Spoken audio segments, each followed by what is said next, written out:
Big breaking news ఒకటి బయటకు వచ్చేసిందండి. AP deputy CM Pawan Kalyan దావోస్కి వెళ్ళలేదండి. ఇది చిన్న విషయం కాచుమండి. దీని వల్ల దేశ భవిష్యత్తే ప్రశ్నార్థకంగా మారిపోయే ప్రమాదం ఉందండి బాబు. ఏందమ్మా స్టార్టింగ్ లోనే నీకేదో అయినట్టుంది, కొంపతీసి వస్తూ ఏమైనా తొక్కేసావా?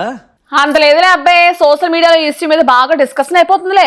స్టార్ ని తీసుకెళ్లేదని పెద్ద అవమానం జరిగిపోయిందని, తెలంగాణలో మెగాస్టార్ వెళ్ళారు కానీ పవర్ స్టార్ మాత్రం వెళ్ళలేదంటే దీని వెనక ఏదో జరిగిందని రకరకాలుగా మాట్లాడుతున్నారు అనుకో. ఇంతకీ దావోస్ అంటే ఏందమ్మాయి? ఇట్లాంటి క్వశ్చన్లు అయ్యద్దబ్బాయి. అసలు అడవుల శాఖ మంత్రిని 5 స్టార్ హోటల్లో పెట్టుబడుల మీటింగ్ కి ఎందుకు తీసుకెళ్తున్నారన్న కనీస లాజిక్ లేకుండా మాట్లాడడం ఏదైతే ఉందో అసలు సూపర్ అనుకో. అంతే అంతే, నువ్వు చెప్పిందే రైట్. అసలు ప్రతిపక్ష మూలకు పవన్ వెళ్ళలేదన్నది అసలు సమస్య కాదు. అవసరం లేకపోయినా వెళ్ళాలి అనుకోవడమే అసలు కామెడీ.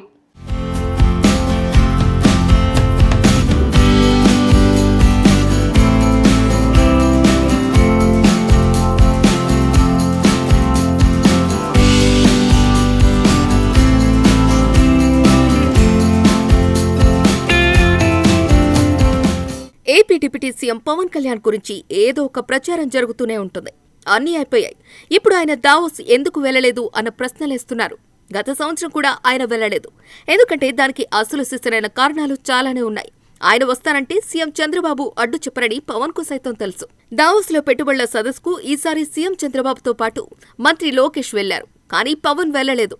పవన్ చేపట్టిన శాఖలకు పెట్టుబడులను తీసుకొచ్చే ఛాన్స్ లేదు. ఎందుకంటే ఆయన ఆధ్వర్యంలో గ్రామీణాభివృద్ధి, పంచాయతీరాజ్, అటవీ శాఖలు ఉన్నాయి. వాటికి పెట్టుబడులు తీసుకురావటం ఏ విధంగా సాధ్యమో పవన్ ను ఎందుకు తీసుకువెళ్లలేదు అని అడుగుతున్నవారు ప్రశ్నించుకుంటే జవాబు దొరుకుతుంది. పవన్ ను తీసుకువెళ్లలేదు అని జనసేనలోని కొందరు కింది స్థాయి నేతలు, కార్యకర్తలు అసంతృప్తి వ్యక్తం చేస్తున్నా పవన్ లో మాత్రం అసంతృప్తి లేదు. విదేశీ పర్యటనలో మోజూ లేదు. జనసేన కేడర్లో కొందరికి క్లారిటీ లేకపోవటం వల్లే ఇలాంటి ప్రశ్నలకు తావిస్తోందని అంటున్నారు. అలాగే ప్రతిపక్షానికి చెందిన సోషల్ మీడియాతో పాటు కొందరు చేసే కామెంట్స్ కు జనసైనికులు జవాబు ఇవ్వలేని పరిస్థితిలో ఇలా రియాక్ట్ అవుతున్నారట. తెలంగాణ సీఎం రేవంత్ రెడ్డితో పాటు మెగాస్టార్ చిరంజీవిని తీసుకువెళ్లారు. అందుకే ఆ రాష్ట్రానికి విపరీతమైన గుర్తింపు వచ్చేసిందని అంటున్నారు. ఇక్కడ ఒక స్టార్ డిప్యూటీ సీఎం పవన్ ను మాత్రం తీసుకెళ్లకపోవటం ఏంటని ప్రశ్నిస్తున్నారు. ఇది పట్టుకుని ప్రతిపక్ష పార్టీలు పుల్లలో పెట్టే ప్రయత్నాలు చేస్తోంది. దానిని మైండ్లోకి ఎక్కించేసుకుని జన సైనికులు కొందరు ఫీల్ అయిపోతున్నారు. తమ నాయకుడిని పట్టించుకోవటం లేదంటున్నారు. గత సంవత్సరం కూడా ఇలాంటి రచ్చ జరిగినప్పుడు ఇండైరెక్ట్ గా పవన్ కళ్యాణ్ క్లారిటీ ఇచ్చారు. అప్పుడు అందరూ సైలెంట్ అయిపోయారు. ఇప్పుడు మరోసారి దీనిని హైలైట్ చేయడానికి వైఎస్ఆర్సీపీ వర్గాలు చూస్తున్నాయని, అందుకే సోషల్ మీడియాలో దీనిపై చర్చ జరుగుతోందని అంటున్నారు. చంద్రబాబు కూడా చాలా నిర్ణయాల్లో పవన్ సలహాలు తీసుకుంటారు.